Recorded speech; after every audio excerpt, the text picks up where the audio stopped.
Get ready, Staten Island. The Ferry Hawks are back at SIUH Community Park July 7th to the 12th for a 6-game series against the High Point Rockers. Tonight, first pitch is at 6:30. It's Thirsty Thursday with $5 Bud and Bud Light drafts. Friday, July 10th, first pitch is at 7 p.m. May the Force be with you on Star Wars Night with post-game kids glow around the bases with special lightsaber training packs. Visit ferryhawks.com now to lock in your seats.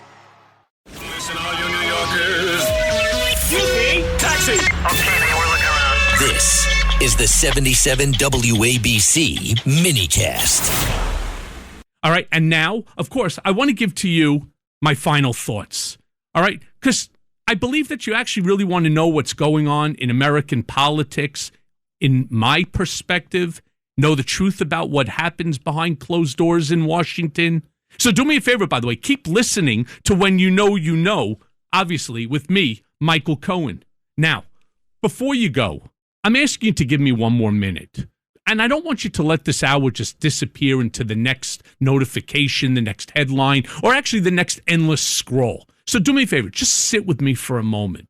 Because if there's one thing that I carried out of the wreckage of my own life, out of boardrooms where these billion-dollar decisions were made, where courtrooms where lives were changed forever, prison cell where I had nothing but my thoughts for company, it's this.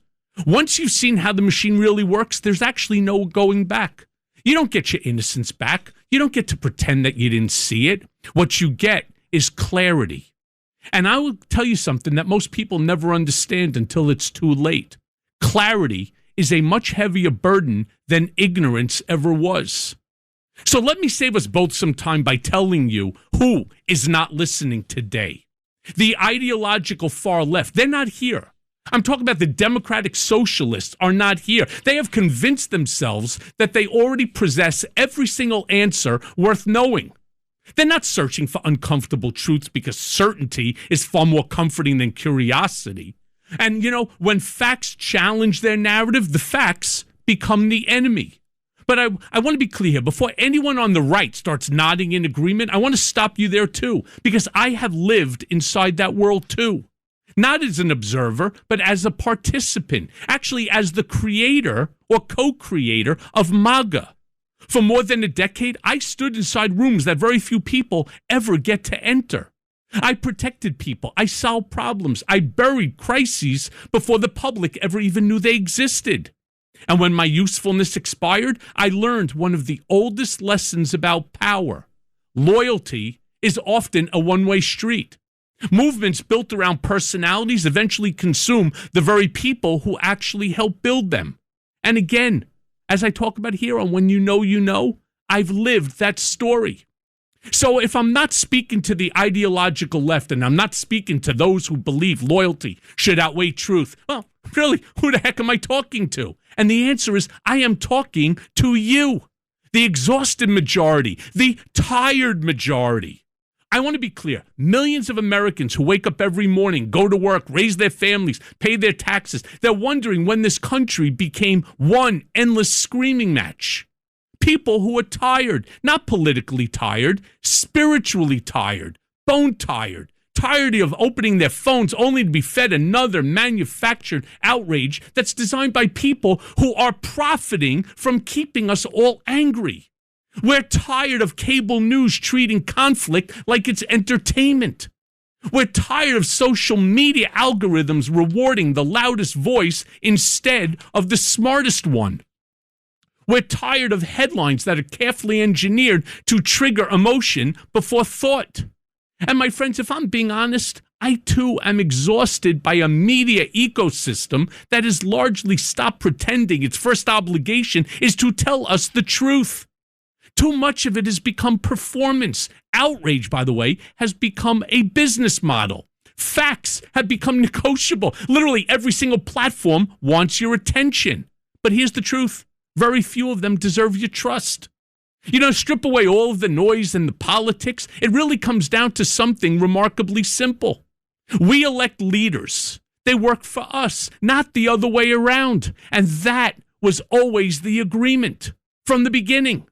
And somewhere, I don't know where, but along the way, special interests, ideological movements, billion-dollar media companies, influencers chasing clicks, and politicians chasing power, they have all decided that that was no longer enough.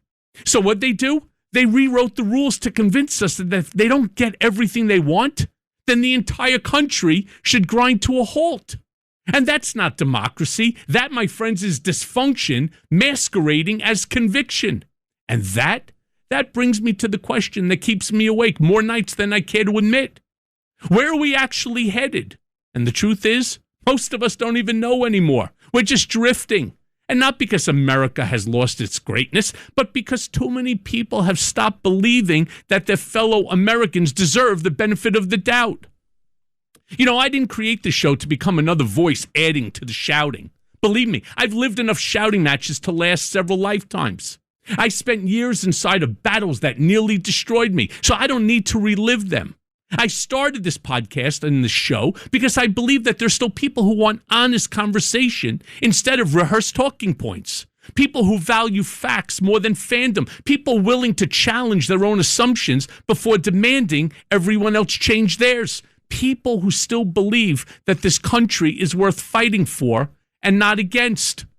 So here's what I believe, and I believe it deep in my soul. We don't have to agree on every issue. We don't have to vote the same way. We don't have to see the world through the same lens. But let me tell you, we do have to believe that we're still traveling towards the same destination.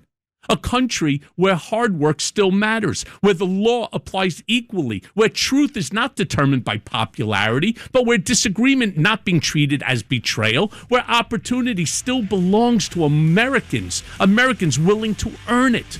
So when I look around today, I don't just see political division. I see families who no longer speak, friendships destroyed over elections, and neighbors who have forgotten that they are neighbors before they are partisan. And now, there's another seductive ideology, my friends, that are promising easy answers to these complicated situations. Democratic socialism. That's the problem. And we're going to talk about democratic socialism on my podcast coming up on Tuesday, When You Know, Unleashed. My fellow Americans, if you think you know politics, think again. I'm Michael Cohen, and every week on When You Know, we're pulling back the curtain on power, politics, media, and the people making headlines. On my new WABC radio show, you'll hear conversations from names that you know. People like Jerry Falwell Jr., Anthony Scaramucci, Alan Dershowitz, and many, many more. Maybe, just maybe, we'll even hear from the president. No scripts, no spin, just real conversations with people who were in the room where it happened. And trust me, we've got some very big surprises coming. Look, I've spent years at the center of politics, controversy, and power. I know the players, I know the stories, and now I'm bringing you inside. When You Know, Sundays at 5 p.m. on WABC Radio, and When You Know, Unleashed, wherever you get your podcasts. Because with me, you never know who's going to show up.